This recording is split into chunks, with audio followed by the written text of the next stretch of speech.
அஸ்ஸலாமு அலைக்கும் வரஹமத்துல்லாஹி வரகாத்துஹு. தினமும் ஒரு ஜியாரத்.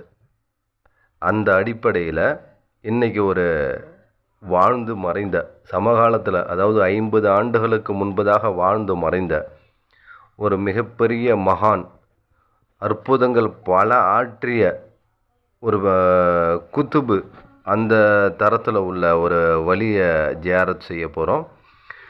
அவங்களுடைய அற்புதம்னு சொன்ன போனால் வயது ஒரு 50 வயதுக்கு மூத்தவர்கள் எல்லோருக்கும் தெரியும். அவர்கள் பேர் கேத்தல் சாஹிப்னு சொல்லுவாங்க. அவங்க என்ன அற்புதங்கள் ஆற்றினாங்கன்னா, ஒரு பிரமிக்க வைக்கக்கூடிய மிகப்பெரிய அற்புதம். அவர்களை பார்ப்பதற்கு பொதுவாக வழிமார்கள் துனியாவுடைய விஷயங்களை பொருட்படுத்த மாட்டாங்க. அப்படி இருக்கின்ற சமயத்தில் அவங்கள பார்த்துட்டு பஸ்ஸில் ஒரு தடவை ஏறி இருக்காங்க. அதை பார்த்த கண்டக்டர் அவங்களுடைய கோலத்தை பார்த்துட்டு, நீ இறங்கு அப்படின்னு. ஏன் நான் இறங்கணும்னு கேட்டிருக்காங்க. அப்போ அவர், நீ இறங்குனா தான் சரி வரும், இல்லைனா பஸ்ஸு போகாது அப்படின்ட்டுருக்காரு. அப்படியா, நான் இறங்குனா தான் பஸ்ஸு போகுமா, பஸ்ஸு போயிடுமான்னு கேட்டு இறங்கிட்டாங்க. அதை கேட்டு இறங்கின உடனே ஒரு நாள் ஃபுல்லாக 24 மணி நேரம் அந்த பஸ்ஸு அதே இடத்துல நின்று இருந்திருக்கு. பஸ்ஸு கிளம்பவே இல்லை.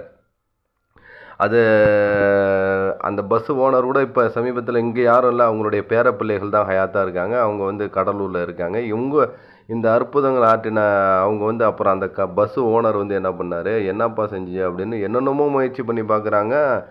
24 மணி நேரம் பஸ்ஸு அதே இடத்துல நிற்குது. அப்புறம் என்ன பண்ணுறாங்கன்னா, அந்த பஸ்ஸு ஓனர் என்னப்பா நடந்த நிகழ்வு கேட்டபோது, இந்த கண்டக்டர் இப்படி சொல்லியிருக்காரு, இந்த மாதிரி செஞ்சேங்க அப்படின்னா, அப்புறம் அந்த ஐயாவை கூப்பிட்டுட்டு வாங்கன்னு சொல்லி அவங்கள கொஞ்சம் சங்கப்படுத்தி, நம்ம தவறாக செஞ்சுட்டா மன்னிச்சிருங்கன்னு சொன்ன பிறகு அவங்க பஸ்ஸு சரி அப்படியா போகட்டும் அப்படின்னாங்க. அந்த பஸ்ஸு போணுச்சு. அதே போல் அவங்க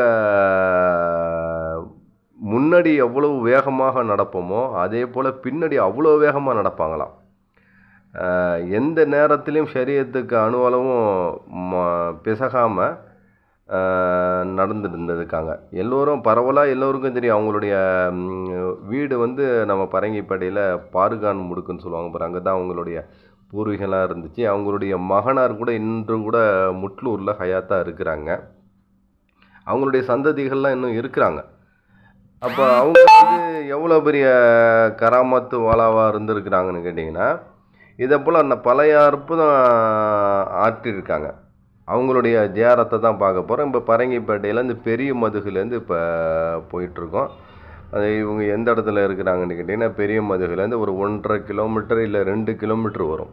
இந்த 2 கிலோமீட்டர் இடையில் குட்டியாண்டவர் கோயில் அப்படின்னு ஒரு இடம் இருக்குது. அந்த இடத்துல நம்ம மாற்று மத சகோதரர்கள் தான் அவங்கள கண்ணியமாகவும் பராமரித்து கொண்டு அவங்களுடைய உருசெல்லாம் செஞ்சிட்ருக்காங்க. அந்த அவங்களுடைய ஜியாரத்துக்கு தான் இப்போ நம்ம போகிறோம். ஏன்னா அல்லாஹ் முதல்ல ஸல்லல்லாஹு அலைஹி வஸல்லம் மேராஜுக்கு அழைச்சிட்டு போகும்போது நேராக காபத்துல்லாலேருந்து அழைச்சிட்டு போகலை, பைத்துல் முகத்தஸ் அழைச்சிட்டு போய் தான் அழைச்சிட்டு போகிறான். ஏன்னா பாரக்னா ஹவுலவுங்கிறான் அந்த இடத்த. என்னன்னு கேட்டால் பரக்கத் செய்யப்பட்ட பூமிங்கிறான். ஏன்னா நபிமார்கள் எத்தனை நபிமார்கள் இருக்கோ அத்தனை நபிமார்களுடைய நெற்றி சுஜூது செய்யப்பட்ட இடம் பலஸ்தீன், அந்த ஷாம் பகுதி. இன்றைக்கி கலைபுரமாக இருக்குது. அது கியாமத்து நாளுடைய அடையாளம். ஏன்னா கசாரிய யூதர்கள் பலஸ்தீனை ஈலியாவை அழிப்பாங்க நாங்கள் ஸல்லல்லாஹு அலைஹி வஸல்லம். அந்த மாதிரி அழிச்சிட்ருக்கானோ யூதர்கள், அதான் கசார் யூதர்கள். நாங்கள் கரெக்டாக நடந்துகிட்ருக்கு. என்னமோ கியாமத்து நாளை அடுத்து நெருங்கிருச்சோன்ற மாதிரி அந்த ஹதீஸ் ஹயாத் ஆகிட்டுருக்கு. அவனு அழிச்சிட்ருக்கானோ. கசாரி யூதர்களுடைய அடையாளம்லாம் ஸல்லல்லாஹு சொன்னாங்க, வெள்ளை நிறத்தில் இருப்பாங்க, கண் நீல கலரில் இருப்பாங்க, அவங்க தான் அழிப்பாங்கன்னு. இப்போ அழிக்கிறவங்க கூட நாங்கள் கசாரி யூதர்கள் தான் சொல்கிறாங்க. அப்போ ஏற்பட்ட கியாமத்து நாளுடைய அடையாளம் நடக்குது. அந்த ஸல்லல்லாஹு அலைஹி வஸல்லம் சொன்னாங்க, நீங்கள் ஜியாரத்து செய்யுங்க, மறுமையை நினைவூட்டோன்னு. அப்புறம் ஒரு ஹதீஸ் ஒன்று இருக்குது, நீங்கள் ஜியாரத்துக்கு போகும்பொழுது மறுமையை நினைவூட்டுன்னு சொன்னது மட்டும் இல்லாமல் ஏவல் வினையாக சொன்னாங்க. குந்தும் நகையத்துக்கும் அந்த ஜியாரத்தில் குபூருன்னாங்க.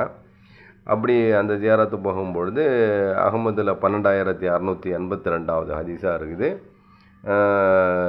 வலிமார்கள், நல்லடியார்கள், சாலிகின்கள் கபரில் இருந்து கொண்டு மற்றவர்களுக்காக துவா செய்கிறார்கள் என்ன சொன்னாங்க ஸல்லல்லாஹு அலைஹி வஸல்லம், அல்லாஹும்ம லா துமித்துஹும் ஹத்தா தஹ்தீஹும் கமா ஹதைத்தனா, இப்படி துவா செய்கிறாங்க.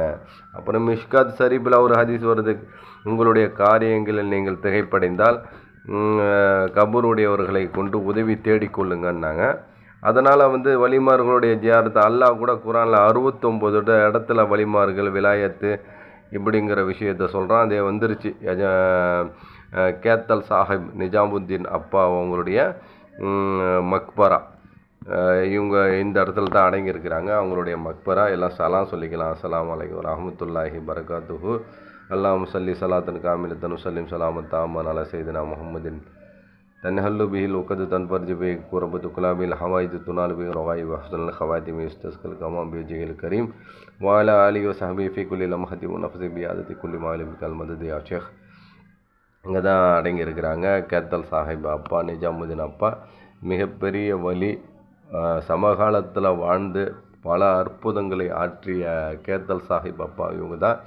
இவங்களுடைய படமும் கிடச்சிருக்கு, ஃபோட்டோவும் கிடச்சிருக்கு. அதையும் இந்த பதிவில் நான் போடுறேன். இவங்களுடைய வம்சாவழியெல்லாம் இருந்து கொண்டு இருக்கிறாங்க. இவங்களுடைய துவா பரக்கத்தை பெற்றுக்கொண்டு அல்லாஹ்வுக்கும் ரசூலுக்கும் கட்டுப்பட்டு நடக்கக்கூடிய நல்பாக்கியத்தை நம் அனைவருக்கும் தருவானாக. வாஹிர் தாவானா. ஏன்னா மார்க்கத்தில் எது இருக்குன்னா, வலிமார்கள்னாலே இறை நேசர்கள், இறை நேசர்கள்னாலே இறைவனிடமிருந்து உதவி செய்கிறார்கள் தான் அர்த்தம். காபியர்கள் முஷ்ரிக்கீன்களுக்கு வரக்கூடிய ஆயத்தை கொண்டு முஸ்லீம்களுக்கும் மூமின்களையும் திசை திருப்பி உருவச்சிலையோடு சேர்ந்த கபர் சம்பந்தமாக வரக்கூடிய ஹதீஸெல்லாம் போட்டு குழப்பிட்டாங்க வஹாபிங்க. அதனால் அல்லாஹ் நம்மளை பாதுகாக்கணும்.